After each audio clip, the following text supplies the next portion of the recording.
আজকে ক্লাস 3 অঙ্কের রিভিশন ক্লাসে কি অঙ্ক আছে দেখো।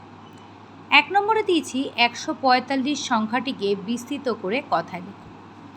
তাহলে 145-এর মাথায় একক, দশক, শতক লিখে নিলাম যাতে করে আমার লিখতে সুবিধা হয়। এবার কি লিখলাম আমি কথায়? 1 শতক 4 দশক 5 একক। আমি 145 কিন্তু বানান করে লিখিনি। কেন না, আমাকে বলেছে বিস্তৃত করে কথায় লেখো, তাই জন্য আমি লিখেছি 1 শতক 4 দশক 5 একক। 2 নম্বরে দিয়েছি 507 সংখ্যাটিকে বিস্তৃত করে অঙ্কে লেখো। 507 সংখ্যাটিকে বিস্তৃত করে অঙ্কে লেখো। তাহলে আবার আমি 507-এর মাথায় একক, দশক, শতক লিখে নিলাম। 507-কে ভাঙলে হয় 500 যোগ 00 যোগ 7, অথবা লিখতে পারি আমি 500 যোগ 7, যেটাই লিখবে সেটাই ঠিক। 3 দাগে দিয়েছি কার্ড দেখে সংখ্যা লেখো। কতগুলো কার্ড আঁকা আছে? 100-র কার্ড, 10-এর কার্ড আর 1-এর কার্ড। তাহলে আমার সংখ্যাটা কত? দুটো 100-র কার্ড মানে 200, আর একটা 10-এর কার্ড মানে যোগ 10, আর 1-এর কার্ড কটা? 1টা 2টো 3টে 4টে 5টা 6টা 7টা, তার মানে যোগ 7। 200 যোগ 10 যোগ 7, 217। এই যে ভেঙে লিখেছি, এই ভেঙে না লিখলেও হবে, এটা তোমাদের বোঝার জন্য আমি করে দিয়েছি। কিন্তু তোমরা লিখবে কার্ড দেখে সংখ্যা লেখো, খালি 217, ঠিক আছে?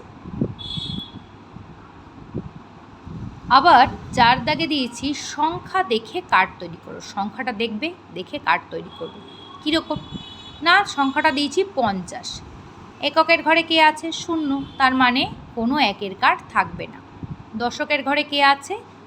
5, তার মানে 10-এর কার্ড কটা থাকবে? 5টা। দেখো আমি ঠিক 10-এর কার্ড 5টাই এঁকেছি, কোনো 1-এর কার্ড আঁকিনি কিন্তু, তাই না? তাহলে তোমাদের দিলেও তোমরাও এইভাবেই করবে। 5 দাগে দিয়েছি শূন্যস্থান পূরণ করো। ক দাগ, এককের ঘরের প্রকৃত মান এবং স্থানীয় মান একই। তাহলে কার ঘরের প্রকৃত মান এবং স্থানীয় মান এক? এককের। খ দাগে দিয়েছি 323 সংখ্যাটার দশকের ঘরের প্রকৃত মান আর স্থানীয় মান কত? প্রকৃত মান মানে কি? যে মানটা তাকিয়ে দেখছি, তাই তো? দশকের ঘরে তাকিয়ে কাকে দেখছি? 2কে দেখছি, তাহলে প্রকৃত মান 2। আর স্থানীয় মান কত? কোন স্থানে আছে, কোন স্থানে আছে সেটাই স্থানীয় মান। তাই দশকের ঘরে আছে, তাহলে স্থানীয় মান 20। গ দাগ, 64 সংখ্যাটার শতকের ঘরের প্রকৃত মান এবং স্থানীয় মান কত? 64 সংখ্যাটা তো শতকের ঘরে কিছু আছে?